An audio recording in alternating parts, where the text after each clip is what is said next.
তিনি বললেন যে শুভেন্দু ক্ষুদিরাম বসুর পৈতৃক ভিটে বাড়িটা ভগ্ন, ওখানে অনেক কাজ করতে হবে, ওখানে অনেক কিছু করতে হবে, তুমি কি কিছু পরিকল্পনা করেছো? আমি তখন ওনাকে বললাম 11 তারিখ আমার যাওয়ার পরিকল্পনা আছে এবং আমার অনেক কিছু করার ভাবনা আছে, না এটা তোমাকে করতেই হবে।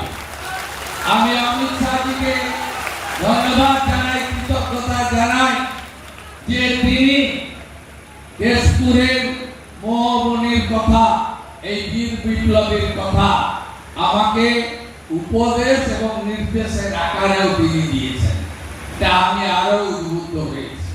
খুব অল্প সময়ে সরকার, মাত্র 3 মাস, আমরা সব এই সময়ের মধ্যে সব জিনিস ঠিকঠাক মতো আমাদের গুছিয়ে নিয়ে শুরু করা সম্ভব নয়, আমরা চেষ্টা করছি।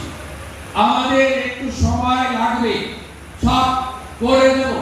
শুধু মুখের পরিবর্তন, দলের পরিবর্তন, ঝান্ডার পরিবর্তন নয়, ব্যবস্থারও পরিবর্তন জনগণ দেখতে পাবেন, এই বিশ্বাস আপনারা রাখতে পারেন।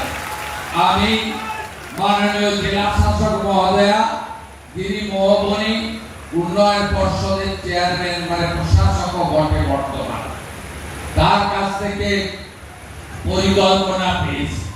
তার পৈতৃক ভিটাকে আরো সংস্কার, রিনোভেশন, এখানে একটি মিউজিয়াম, এখানে ক্ষুদিরাম বসুকে নিয়ে একটি গ্যালারি, একটি লেজার শো, আলো শো এর ব্যবস্থা, এবং এখানে যারা বাইরে থেকে আসবেন দর্শন করতে, এই পুণ্যভূমিকে যারা এখানে আসবেন ইতিহাস লিখতে, গবেষণা করতে, স্বাধীনতা সংগ্রাম এবং জাতীয়তাবোধ সম্পর্কে জানতে, বীর বিপ্লবীর লড়াইয়ের কথা, অতীতকে চিনতে জানতে, তাদের জন্য থাকার আবাস, সব মিলিয়ে একটা পূর্ণাঙ্গ ডিপিআর তৈরি হবে।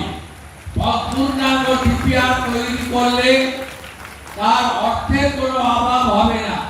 আমি প্রাথমিকভাবে 5 কোটি টাকা মোহবনী ডেভেলপমেন্ট অথরিটিকে বরাদ্দ করে গেলাম, এই টাকা ট্রান্সফার হয়ে যাবে তাদের অ্যাকাউন্টে, এবং জেলা শাসক আগামী কয়েকদিনের মধ্যে